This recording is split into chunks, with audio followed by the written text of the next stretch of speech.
Hello everyone, welcome back to my channel. दोस्तों, जैसा कि आप सभी जानते हैं कि हमारा निष्ठा मॉड्यूल कार्यक्रम समाप्त हो चुका है और निष्ठा मॉड्यूल समाप्त होने के बाद आयोजित होनी थी आपकी परीक्षाएं। तो दोस्तों, परीक्षाएं होना शुरू हो गई हैं। आप भी सावधान हो जाइए, अपनी तैयारी कर लीजिए। निष्ठा मॉड्यूल पर आधारित पहली परीक्षा का आयोजन हुआ जनपद वाराणसी में। वाराणसी के जिलाधिकारी महोदय की देखरेख में वाराणसी में एक परीक्षा का आयोजन हुआ है। मैं आपके सामने उन प्रश्नों को लेकर आ रहा हूं। आप उन प्रश्नों को देख लीजिए और आप भी अपनी तैयारी शुरू कर दीजिए। तो आइए दोस्तों, देखते हैं कि क्या प्रश्न पूछे गए वाराणसी की निष्ठा मॉड्यूल की परीक्षा में। हाँ तो दोस्तों, जैसा कि आप देख पा रहे हैं, निष्ठा मॉड्यूल पर अपनी समझ की जांच करें। निष्ठा ऑनलाइन परीक्षा जनपद वाराणसी, निष्ठा मॉड्यूल पर आधारित ऑनलाइन परीक्षा जिसमें आपसे प्रश्न किए गए। दोस्तों, मैं आपको बताना चाहूँगा कि इस परीक्षा में जो प्रश्न पूछे गए हैं, कुछ प्रश्न तो अच्छे हैं और कुछ बहुत ही सरल हैं, तथा इसमें जो है मिशन प्रेरणा के प्रश्नों को भी शामिल कर दिया गया है। तो कुल मिलाकर के यह मिली जुली परीक्षा रही है, जिसमें जो है आपका दीक्षा, निष्ठा और मिशन प्रेरणा तीनों से संबंधित प्रश्न यहाँ पर पूछे गए हैं। तो पहला प्रश्न आप देख पा रहे हैं, दीक्षा का फुल फॉर्म क्या है। देखिए, चार ऑप्शन दिए गए हैं। Digital infrastructure for knowledge sharing, digital information for knowledge sharing, daily information for knowledge sharing या ओनली एन ऐप और पोर्टल नेम। तो दोस्तों, आप लोग इतनी दिनों से दीक्षा का प्रयोग कर रहे हैं, आप इसके फुल फॉर्म के बारे में जानते होंगे कि digital infrastructure for knowledge sharing, ये है आपकी दीक्षा का फुल फॉर्म। तो पहला ऑप्शन यहाँ पर आपका सही है। फिर दूसरा प्रश्न आप देखिए, आपकी स्क्रीन पर है निष्ठा। निष्ठा का फुल फॉर्म क्या है। National integration for school heads and teachers holistic attitude, national initiative for school heads and teachers holistic advancement, only a web portal और app name, national intervention for school heads and teacher holistic advancement. तो दोस्तों, यहाँ पर निष्ठा का जो full form है वो है national initiative for school heads and teachers holistic advancement, यानी ऑप्शन नंबर सेकंड आपका यहाँ पर राइट होगा। फिर अगला क्वेश्चन देखिए, आप देख पा रहे हैं यहाँ पर, हमारे देश में अब तक कुल कितनी राष्ट्रीय शिक्षा नीति बनी है। 3, 4, 5 या 6। तो दोस्तों, आप जानते हैं कि राष्ट्रीय शिक्षा नीति 1968, राष्ट्रीय शिक्षा नीति 1986 और उसके बाद फिर राष्ट्रीय शिक्षा नीति आपकी जो है 2020। तो कुल मिलाकर के 3 हो गई। इसका आंसर आपका होगा 3। फिर अगले प्रश्न की तरफ बढ़िए, राष्ट्रीय शिक्षा नीति 2020 की संरचना है। तो आप जानते हैं कि राष्ट्रीय शिक्षा नीति 2020 की संरचना क्या है। 5+4+3+3, 5+3+4+3 या 5+3+3+4। तो दोस्तों, यहाँ पर राइट आंसर आपका होगा ऑप्शन नंबर 4, 5+3+3+4। ये है राष्ट्रीय शिक्षा नीति 2020 की संरचना। फिर अगला प्रश्न है, बच्चों की सुरक्षा के लिए चाइल्ड हेल्पलाइन नंबर क्या है। तो बच्चों की सुरक्षा के लिए चाइल्ड हेल्पलाइन नंबर 1089, 1098, 1076, 1070। तो इसका राइट आंसर होगा 1098। ये आपका बच्चों की चाइल्ड हेल्पलाइन नंबर है। फिर अगला क्वेश्चन है, पास्को का फुल फॉर्म क्या है। तो दोस्तों, अभी आपने जो है लास्ट मॉड्यूल में जो है पास्को के बारे में आपने पढ़ा था। तो इसका फुल फॉर्म क्या है। Prevention of child from sexual offences, protection of child from sexual act, protection of children from sexual offences, procedure of crime for sensitive order. तो दोस्तों, इसका जो फुल फॉर्म है वो है protection of children from sexual offences, यानी कि option number 3 ये आपका राइट है। फिर अगला क्वेश्चन है, तनाव को दूर किया जा सकता है कैसे। संगीत सुनकर, योग व व्यायाम से, अदर।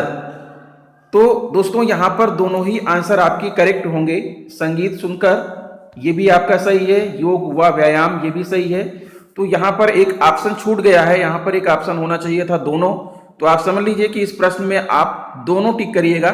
ठीक है, आपको समझना है कि दोनों ही सही है, लेकिन एक ही में टिक लग पा रहा है। ठीक है, तो आगे बढ़ते हैं। अगला प्रश्न है, बच्चों को डांटना हिंसा है, सत्य, असत्य या अदर।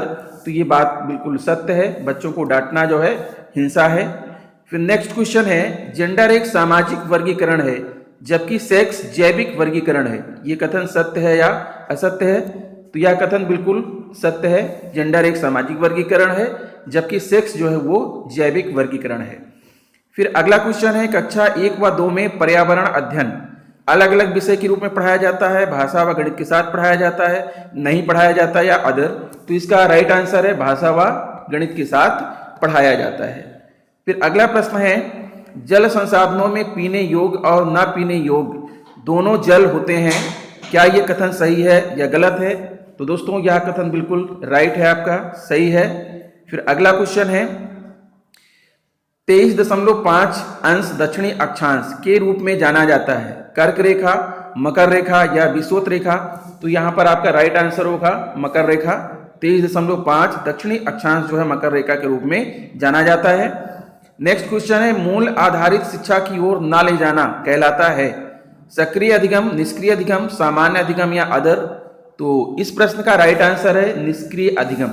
मूल आधारित शिक्षा की ओर ना ले जाना निष्क्रिय अधिगम कहलाता है। फिर अगला प्रश्न है 14वां, बच्चे वयस्कों के साथ परस्पर संवाद से सीखते हैं, सत्य या असत्य? तो दोस्तों यह कथन बिल्कुल सत्य है। ठीक है, अगला प्रश्न है आपके सामने, बच्चा कौन है किशोर न्याय अधिनियम 2015 के अनुसार? 18 वर्ष से कम आयु का, 6 वर्ष से कम आयु का, 12 वर्ष से कम आयु का या 16 वर्ष से कम आयु का? तो यहाँ पर राइट आंसर होगा 18 वर्ष से कम आयु का कोई भी व्यक्ति बच्चा होता है। अगला प्रश्न है, निःशुल्क एवं अनिवार्य बाल शिक्षा अधिकार अधिनियम 2009 के अंतर्गत आयु वर्ग के बच्चे शामिल हैं, कौन से आयु वर्ग के बच्चे? 6 से 18, 3 से 18 या 6 से 14 वर्ष? तो यहाँ पर राइट आंसर है दोस्तों 6 से 14 वर्ष के बच्चे निःशुल्क एवं बाल शिक्षा अधिकार अधिनियम से आच्छादित हैं। अगला प्रश्न है, उच्च प्राथमिक स्तर पर आरंभिक परीक्षण में कुल कितने प्रश्न होंगे? तो दोस्तों यहाँ से मिशन प्रेरणा पर आधारित क्वेश्चन शुरू हो गए हैं, मॉड्यूल पर आधारित। तो उच्च प्राथमिक स्तर पर आरंभिक परीक्षण में कुल कितने प्रश्न होंगे? तो उच्च प्राथमिक स्तर में दोस्तों कुल 25 प्रश्न होंगे, जिसमें से 20 वस्तुनिष्ठ और 5 जो है वो आत्मनिष्ठ प्रश्न होंगे। शैक्षिक भ्रमण एक तकनीक है, सत्य है या असत्य है? तो यह बिल्कुल सत्य कथन है, शैक्षिक भ्रमण एक तकनीकी है। फिर आगे बढ़ते हैं, अगला प्रश्न है, ELPS में ई का आशय है एक्सप्लेन, इवैल्यूएट, एक्सपीरियंस, इलैबोरेट या अदर? तो ई का आशय है एक्सपीरियंस, यहाँ पर एक्सपीरियंस में टिक करेंगे। नेक्स्ट क्वेश्चन है, ERAC में सी का आशय है तुलना, जोड़ना, निष्कर्ष, उपरोक्त में से कोई नहीं या अदर? तो सी का मतलब होता है कंसोलिडेशन, और कंसोलिडेशन का मतलब है निष्कर्ष। यहाँ पर आपका तीसरा ऑप्शन राइट होगा। फिर आगे देखते हैं दोस्तों, कक्षा 4 गणित का प्रेरणा लक्ष्य है जोड़ घटाना, हासिल के साथ 75% प्रश्नों को सही हल कर लेते हैं, भाग के 75% प्रश्नों को सही हल कर लेते हैं, या गुणा के 75% प्रश्नों को सही हल कर लेते हैं, या अदर? तो यहाँ राइट आंसर होगा दोस्तों आपका ऑप्शन नंबर 3, कक्षा 4 में गणित का प्रेरणा लक्ष्य है गुणा के 75% प्रश्नों को सही हल कर लेते हैं। फिर 22वां क्वेश्चन है, प्रेरणा तालिका का प्रयोग किया जाएगा शिक्षण योजना बनाने में, TLM बनाने में, बच्चों की अधिगम संप्राप्ति को दर्ज करने में? तो यहाँ राइट आंसर होगा ऑप्शन नंबर 3, बच्चों की अधिगम संप्राप्ति को दर्ज करने में। ठीक है, फिर अगला प्रश्न है, सहज पुस्तिका में शामिल है, क्या शामिल है? उपचारात्मक शिक्षण विधि, कहानी एवं कविता, चित्र एवं निबंध? तो दोस्तों यहाँ पर राइट आंसर होगा आपका कहानी एवं कविता। अगला प्रश्न है, आधारशिला क्रियान्वयन संदर्शिका बताती है, क्या बताती है? दैनिक शिक्षण योजना के बारे में, व्यायाम कक्षा के संचालन के बारे में, बच्चों की प्रगति के बारे में? तो दोस्तों यहाँ पर राइट आंसर होगा आपका दैनिक शिक्षण योजना के बारे में।